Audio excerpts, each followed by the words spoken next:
사장님들, 혹시 세후 계약이라고 들어보셨나요? 직원이 가져가는 돈만 딱 정해주면 되니까 편하다고 생각하셨죠? 근데 그게 사실은 우리 회사에 언제 터질지 모르는 시한폭탄일 수 있습니다. 오늘 그 이야기를 좀 해보려고 합니다. 네, 맞아요. 많은 분들이 이 세후 계약을 선호하시는데 그 이유가 딱 하나예요. 간단해 보이니까. 근데 그 간단함 뒤에 아주 무서운 재정적인 함정이 도사리고 있거든요. 이게 뭐냐면요. 근로자가 딱 정해진 금액을 손에 쥐게, 즉 실수령액을 고정해 주는 거예요. 그리고 골치 아픈 세금이나 사대 보험료는 회사가 알아서 다 내주는 거죠. 특히 병원, 미용실, 또 건설 현장처럼 정말 정신없이 바쁜 곳에서 많이 쓰세요. 왜냐면 이게 진짜 급여 관리를 한 방에 끝내주는 맞는 버튼처럼 느껴지거든요. 하지만 바로 그 편리함 때문에 정말 비싼 대가를 치를 수 있다는 게 문제입니다. 겉보기엔 예측 가능하죠. 아, 매달 이만큼만 주면 되네?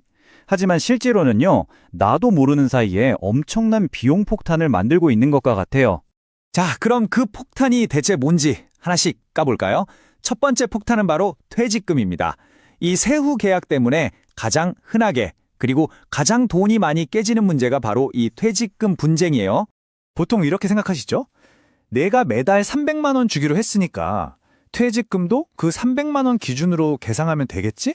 너무 당연하게 들리잖아요. 근데 이게 가장 흔한 실수입니다. 하지만 법은 그렇게 보지 않습니다. 법이 보는 기준은 사장님이 생각하는 그 세후 월급이 아니에요. 법은 아니, 회사가 대신 내준 세금이랑 보험료도 다 직원이 받은 돈이지, 이렇게 보는 겁니다. 그래서 이걸 다 합친 훨씬 더 큰 금액, 바로 세전 환산 월급을 기준으로 퇴직금을 계산해야 한다고 딱 못 박아놨어요. 그럼 어떻게 될까요? 만약에 직원이 퇴사하면서 문제를 제기하면 바로 이 차액만큼을 고스란히 더 지급해야 하는 겁니다. 훨씬 더 높은 금액을 기준으로 말이죠. 이게 바로 제가 말씀드린 재정폭탄이 쾅 하고 터지는 순간입니다. 별거 아니라고 생각했던 계산착오 하나가 나중에 어마어마한 지출로 돌아오는 거죠. 자, 다음 폭탄으로 넘어가 볼까요? 두 번째는 바로, 이거 정말 골치 아픈데 연말정산의 덫입니다. 매년 이맘때쯤 되면 사장님들 속 터지게 만드는 주범이죠. 이게 완전 역설적인 상황이 벌어져요. 자, 보세요. 만약에 직원이 연말정산해 보니까 세금을 더 내야 한다? 그럼 누가 내야 할까요? 그렇죠. 약속한 실수령액을 맞춰줘야 하니까 회사가 내줘야 합니다. 그런데 반대로 직원이 세금 환급을 받게 됐다? 그럼 그 돈은 누구한테 갈까요? 환급금은 직원 명의로 나오니까 보통 직원이 이건 내 돈이라고 하죠. 결국 회사는 손해볼 땐 다 책임지는데 이득 볼 땐 아무 권리도 주장하기 힘든 아주 불리한 게임을 하고 있는 셈이에요. 세 번째 폭탄은요. 앞에 두 개보다 좀 더 은밀하고 교묘하게 다가옵니다. 바로 나도 모르는 사이에 줄줄 새는 인건비 문제예요. 자, 이 그래프를 한번 보세요. 직원한테 주는 월급, 그러니까 실수령액은 똑같이 300만 원으로 고정되어 있는데 회사가 실제로 부담하는 총 비용은 해가 갈수록 계속 올라가죠. 이게 왜 그럴까요? 이유는 간단합니다. 첫째, 매년 건강보험료나 국민연금 같은 4대 보험료율이 오르잖아요. 그 인상분을 100% 회사가 다 떠안아야 해요. 둘째, 아까 퇴직금 이야기했죠? 세전 환산 임금이 높아지니까 야근 수당이나 다른 수당을 계산하는 기준금액 자체도 덩달아 올라가요. 마지막으로 정부가 세금을 올리면 그것도 당연히 회사가 다 커버해줘야 약속한 실수령액을 맞춰줄 수 있죠. 결국 모든 인상 요인을 사장님 혼자 다 짊어지는 구조인 겁니다. 자, 이제 마지막 폭탄입니다. 이건 돈 문제를 넘어서서 회사의 관리 효율성, 그리고 직원들 사이의 공정성 문제까지 건드리는 아주 예민한 부분이에요. 이 표를 보시면 문제가 확 와닿으실 거예요. 여기 두 직원이 있습니다. 둘 다 똑같은 일을 하고 회사랑 실수령액 300만 원으로 계약했어요.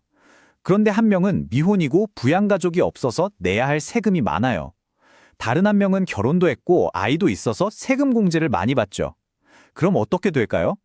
회사는 세금을 많이 내는 직원에게는 실제로 더 많은 돈을 쓰고 세금을 적게 내는 직원에게는 더 적은 돈을 쓰게 되는 겁니다.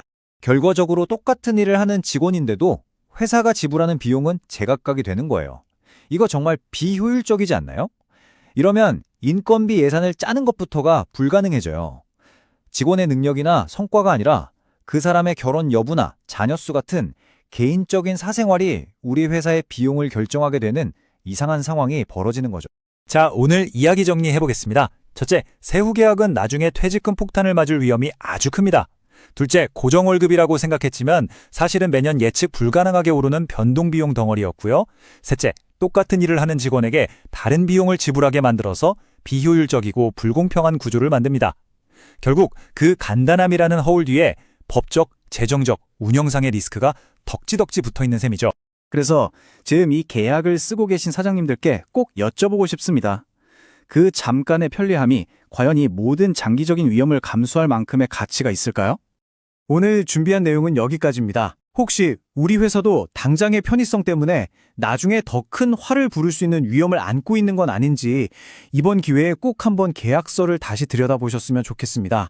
그리고 필요하다면 전문가의 도움을 받아서 우리의 사업을 안전하게 지켜나가시길 바랍니다.